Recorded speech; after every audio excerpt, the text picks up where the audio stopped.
Hello, everyone, and welcome back to your daily dose of English, where learning English is easy, practical, and fun. I'm Tom. And I'm Sarah. Hi, Tom. How are you feeling today? I'm feeling great, Sarah, thank you. How about you? I'm doing wonderful. You know, Tom, speaking of feeling great, I think today's topic is going to be so incredibly helpful for our listeners. Oh, absolutely, Sarah. Today we're talking about something that everyone will experience at some point, going to the doctor's office. And I have to say, this is one of those situations where having the right English phrases can really reduce your stress. It really can. You know, being sick or in pain is already stressful enough. But when you're trying to explain your symptoms in English, it can feel overwhelming. So today, we want to give you the confidence to walk into a doctor's office and communicate clearly. That's right. We're going to cover how to make appointments, how to describe your symptoms, how to understand basic medical instructions, and most importantly, how to ask for clarification when you don't understand something. Because it's okay to say, I don't understand. Can you explain that again? It's more than okay, Tom. It's actually really important. Your health is serious, so never be afraid to ask questions. And before we dive in, please remember to subscribe to your daily dose of English and give this episode a like. It helps us reach more English learners like you. Yes, please do. And share this episode with anyone you know who's learning English. We love hearing from you. Okay, Sarah, let's start at the very beginning. How do you even make a doctor's appointment in English? Good question, Tom. So, let's imagine you're not feeling well and you need to see a doctor. The first step is usually calling the doctor's office or the clinic. This can feel a bit scary, but it's actually pretty simple once you know the basic phrases. Right? So when you call, the receptionist will usually answer and say something like, Good morning. This is Dr. Smith's office. How can I help you today? And you can respond with, Hi, I'd like to make an appointment, please. Perfect, Tom. I'd like to make an appointment is such a useful phrase. It's polite and clear. You could also say, I need to see a doctor or I need to schedule an appointment. And then the receptionist will probably ask you some questions. They might say, What's the reason for your visit? Or are you a new patient or an existing patient? Yes, and this is where you give a brief explanation. You don't need to go into all the details on the phone. You can say something simple like, I have a bad cough, or I have a fever, or I hurt my ankle. Just a short description is fine. Exactly. Keep it simple. And if you're a new patient, they'll ask for your information, your name, your date of birth, maybe your address and phone number. Don't worry if you need them to repeat something. You can always say, I'm sorry, could you repeat that, please? That's such an important phrase, Tom. Could you repeat that, please? Write that one down, everyone. You'll use it a lot. And then the receptionist will offer you some appointment times. They might say, we have an opening on Tuesday at 10 a.m., or how about Wednesday afternoon? And you can say, Yes, that works for me. Or, Actually, do you have anything earlier? Or, I'm sorry, I'm not available that day. Do you have another time? Good examples. And once you agree on a time, they'll usually confirm the details. They'll say, okay, so that's Tuesday, March 15th at 10 a.m. We'll see you then. Please arrive 15 minutes early to fill out paperwork. Arrive 15 minutes early. That's important to remember. Many doctors' offices want you to come a bit early, especially if you're a new patient, because you need to fill out forms about your medical history. Yes, and when you hang up the phone, you can say, thank you so much. See you on Tuesday. Simple and polite. Okay, Tom, so you've made your appointment. Now let's talk about the actual visit. You arrive at the doctor's office. What happens next? Well, Sarah, first you check in at the front desk. You tell them your name and the time of your appointment. You might say, Hi, I have a 10 a.m. appointment with Dr. Smith. My name is Tom Johnson. Perfect. And they'll usually ask you to have a seat in the waiting room. They might say, please have a seat. The nurse will call you shortly, so you sit down and wait for your name to be called. And when they call your name, you follow the nurse to the examination room. Now, this is where some important medical vocabulary comes in. The nurse will usually check your vital signs first. Do our listeners know what vital signs are? Great question. Vital signs are the basic measurements of your body's important functions. The nurse will check things like your blood pressure, which measures the force of your blood against your artery walls, your temperature to see if you have a fever, your pulse or heart rate, which is how fast your heart is beating, and sometimes your weight and height. And the nurse might say things like, I'm going to take your blood pressure now, or let me check your temperature. They'll put a cuff around your arm for blood pressure and a thermometer in your mouth or ear for temperature. Yes, and it's totally normal if you don't understand every word. You can just follow their gentle instructions. If they ask you to sit still or open your mouth, you'll understand from their gestures too. Communication isn't just words, right? Exactly, Sarah. Body language helps a lot. Okay, so after the nurse checks your vital signs, the doctor will come in. And this is the most important part, describing your symptoms. This is where you really need some good English phrases. Yes, Tom. Symptoms are the signs that tell you something is wrong with your body. Like if you have a headache, that's a symptom. If you feel dizzy, that's a symptom. The doctor needs to understand your symptoms to figure out what's wrong and how to help you. Right? So let's talk about some common ways to describe symptoms. You can start with very simple phrases like, I have a, and then add the symptom. For example, I have a headache, I have a fever, I have a cough, I have a sore throat. Those are great, Tom. I have a is probably the easiest and most common way to start. You can also say, I feel, and then describe how you feel, like I feel dizzy, I feel nauseous, I feel tired, I feel weak. Yes, and another useful phrase is, it hurts when. This helps you explain what makes the pain worse. For example, it hurts when I swallow. It hurts when I bend my knee. It hurts when I breathe deeply. Oh, that's really helpful. And you can also describe where the pain is located. You can say, I have pain in my chest, or my back hurts, or my stomach is bothering me. Exactly. Let's think about some specific body parts that are useful to know. You have your head, your neck, your shoulders, your chest, your back, your stomach or abdomen, your arms, your legs, your hands, your feet. Knowing these basic body parts helps you pinpoint where the problem is. Yes, and don't forget smaller parts too. Your throat, your ear, your eye, your nose, your tooth or teeth, if it's more than one. These come up a lot in doctor visits. Tom, I have a sore throat is something we say all the time, especially during cold season. So true. And here's another important thing. Doctors will want to know when the symptoms started and how severe they are. So they might ask, when did this start? Or how long have you been feeling this way? And you can answer with time expressions. You can say, it started yesterday, or I've been feeling this way for 3 days, or this has been going on for about a week. Good examples. And they'll also want to know about severity.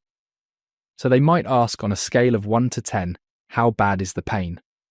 Where 10 is the worst pain you've ever felt. And you can say it's about a 6 or it's pretty mild, maybe a 3. This helps the doctor understand how serious your symptoms are. Another question they might ask is, does anything make it better or worse? Yes, that's a good one. You might say, it gets worse when I move. Or it feels better when I lie down, or it's worse in the morning. Or eating makes it worse. These details really help the doctor figure out what's wrong. Absolutely. Now, let's imagine a complete dialogue between a patient and a doctor so our listeners can hear how all of this comes together. Tom, you be the doctor, and I'll be the patient, okay? Sounds good, Sarah. Let's do it.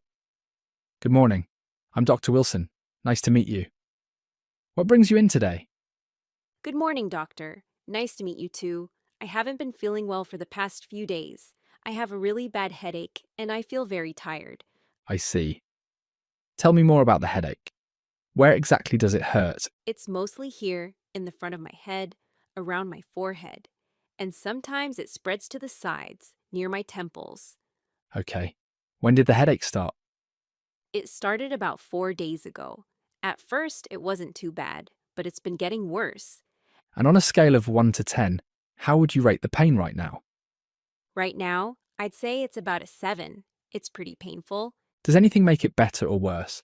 Bright lights make it worse. And it hurts more when I'm standing up and moving around. When I lie down in a dark room, it feels a little better. Have you taken any medication for the headache? Yes, I've been taking ibuprofen, but it only helps for a couple of hours, and then the pain comes back. Okay.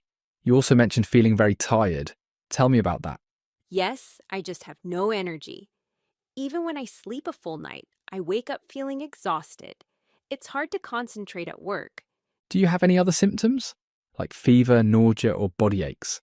I did have a low fever yesterday. It was about 99 degrees Fahrenheit, but it went away. No nausea, though my neck feels a bit stiff. A stiff neck. That's important to know.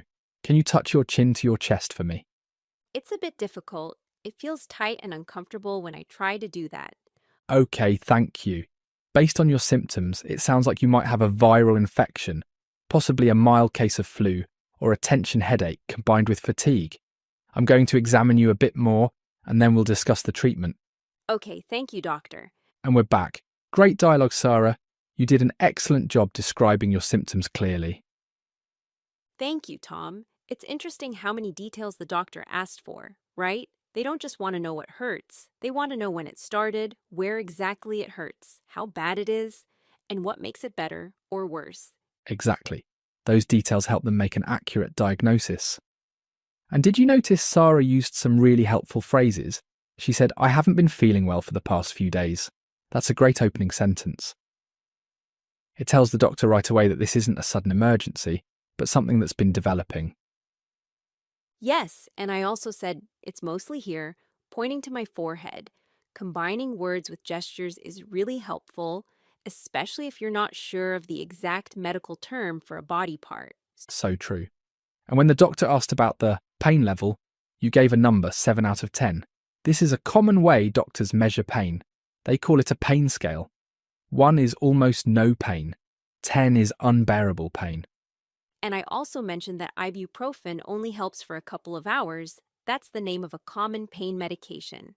It's important to tell your doctor what medications you've already tried because it helps them decide what to prescribe or recommend next. Good point. Now let's talk about some other common symptoms and how to describe them. What if you have a cold, Sarah? What are the typical symptoms?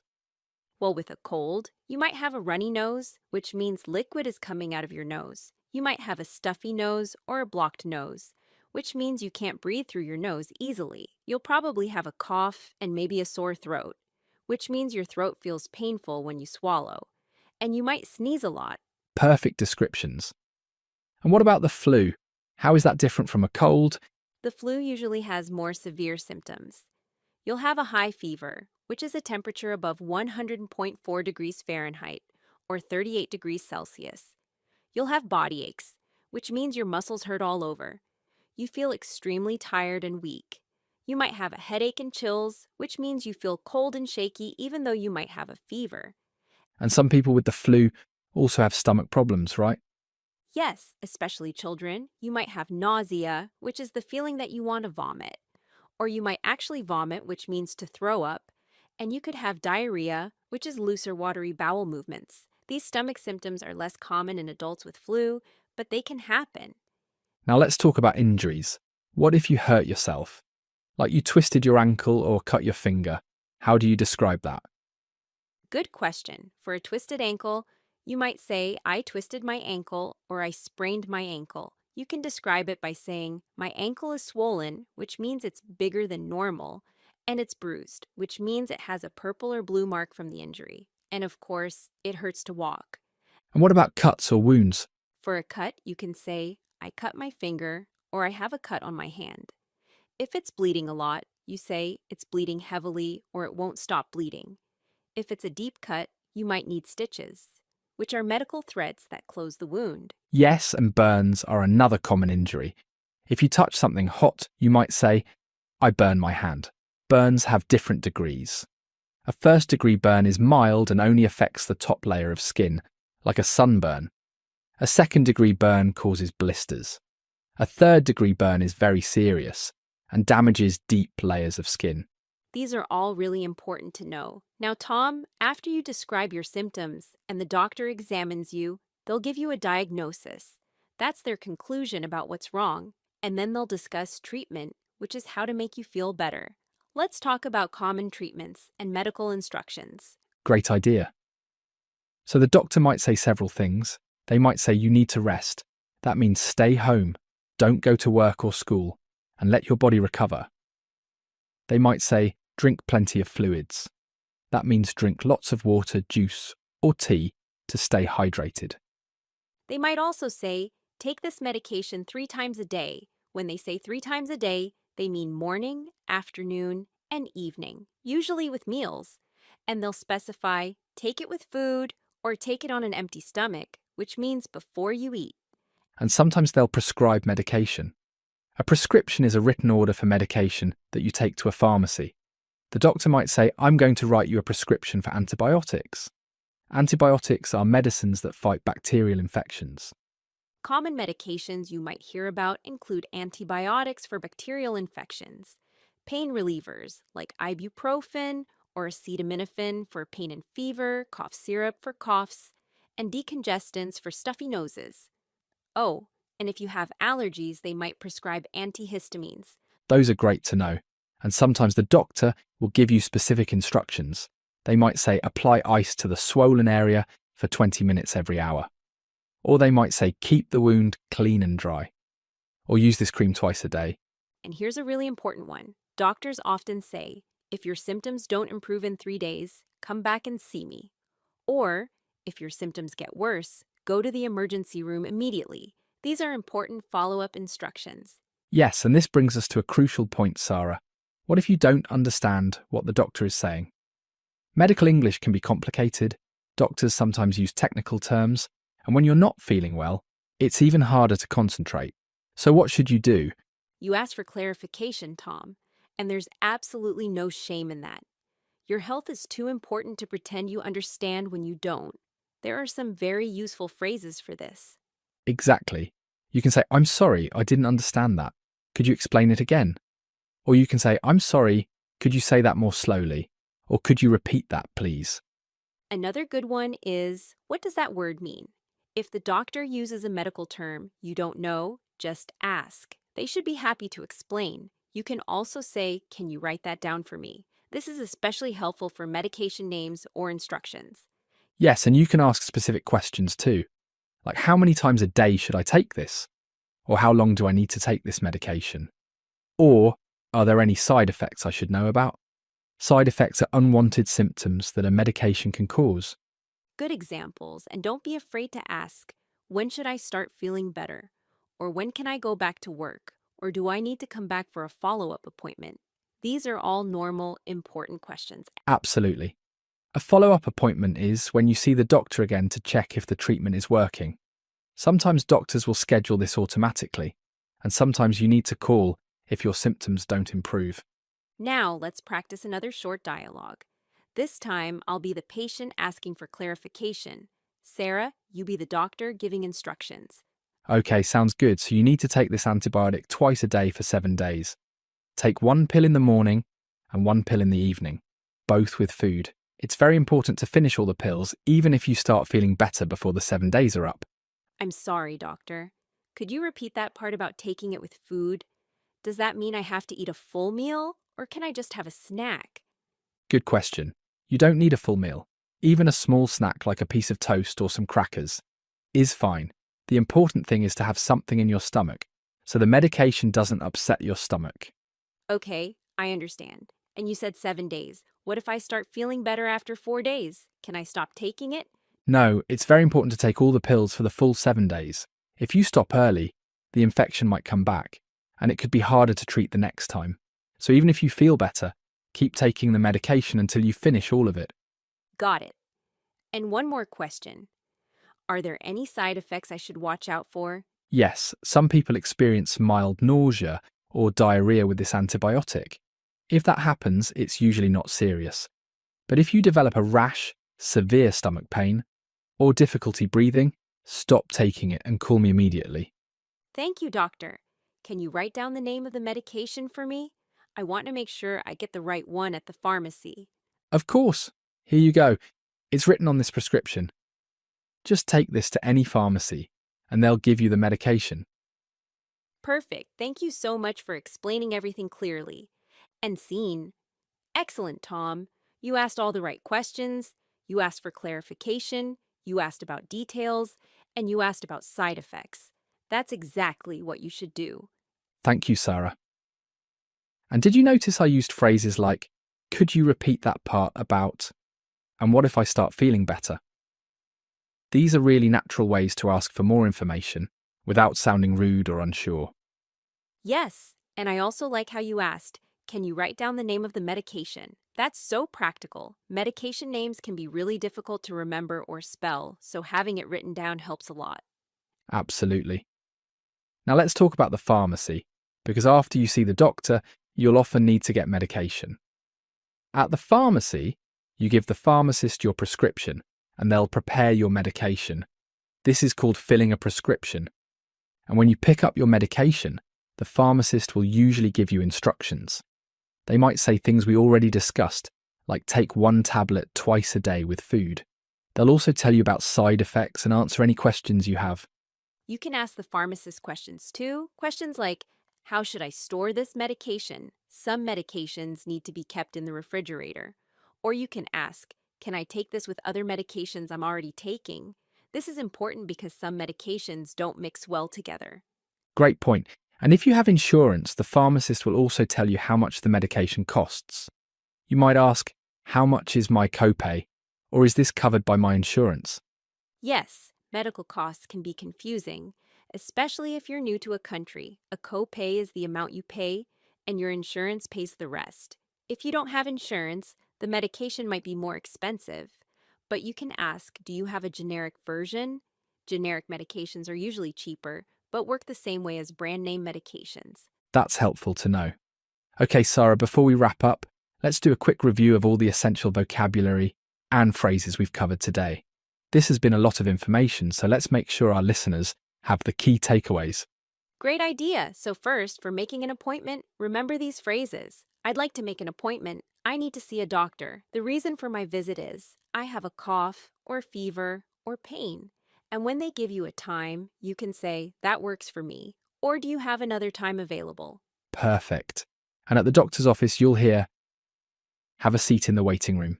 The nurse will check your vital signs like blood pressure, temperature, and pulse.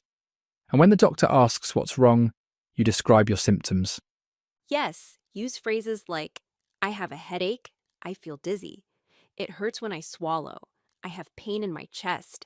My back hurts. Describe where the pain is, when it started, and how severe it is on a scale of 1 to 10. And remember body parts. Your head, neck, chest, back, stomach, arms, legs, throat, ear, and any other part that hurts. And tell the doctor what makes it better or worse. It gets worse when I move. It feels better when I lie down. For common symptoms, remember runny nose, stuffy nose, sore throat, cough, fever, body aches, chills, nausea, dizziness, and fatigue. And for injuries, swollen, bruised, bleeding, cut, burn, twisted ankle, or sprained. When the doctor gives you instructions, listen for rest, drink fluids, take this medication, apply ice, keep it clean, and if symptoms don't improve, come back. And don't forget to ask for clarification. I didn't understand, could you explain again? Could you say that more slowly? What does that word mean? Can you write that down for me? And at the pharmacy, you fill your prescription. Ask about side effects, how to store the medication, and the cost. You can also ask for a generic version to save money. Wow, Tom, we covered so much today. I really hope our listeners feel more confident about going to the doctor now. Me too, Sarah. The key thing to remember is, don't be afraid to communicate. Your health is the most important thing, and doctors and nurses want to help you. If you don't understand something, ask. If you're worried about something, mention it. They're there to take care of you. Exactly. And even if your English isn't perfect, you can still communicate effectively. Use simple words, point to where it hurts, ask for help when you need it. That's what matters most. And one more thing. Many hospitals and clinics have interpreters or translation services if you're really struggling with English. Don't hesitate to ask, do you have an interpreter available? Or is there someone who speaks my language? It's okay to ask for that support. That's a great point, Tom. There are also apps and translation tools you can use on your phone to help you communicate in a medical setting. Technology can be a helpful backup when you're not sure about a word or phrase. Absolutely. Well, that brings us to the end of today's episode. We hope this was helpful and that you feel more prepared for your next doctor's visit. Yes, remember, practice makes perfect. You can practice these phrases at home, role play with a friend, or even just say them out loud to yourself. The more you practice, the more confident you'll feel. Before we go, we want to thank all of you for listening to your daily dose of English. If you found this episode helpful, please give us a like and subscribe to our channel so you don't miss any future episodes. And please share this with your friends who are learning English. We love building this community of learners together. Also, leave us a comment below. Tell us, have you ever been to a doctor's office in an English-speaking country? What was your experience like? Or if you haven't, what part of visiting a doctor worries you the most? We'd love to hear from you. Yes, we read all your comments, and they give us great ideas for future episodes. And if there's a specific topic you'd like us to cover, let us know in the comments. Thank you all so much for being part of your daily dose of English family. Keep practicing, stay healthy, and remember, every conversation is a chance to improve your English. Until next time, take care, everyone. Goodbye and happy learning.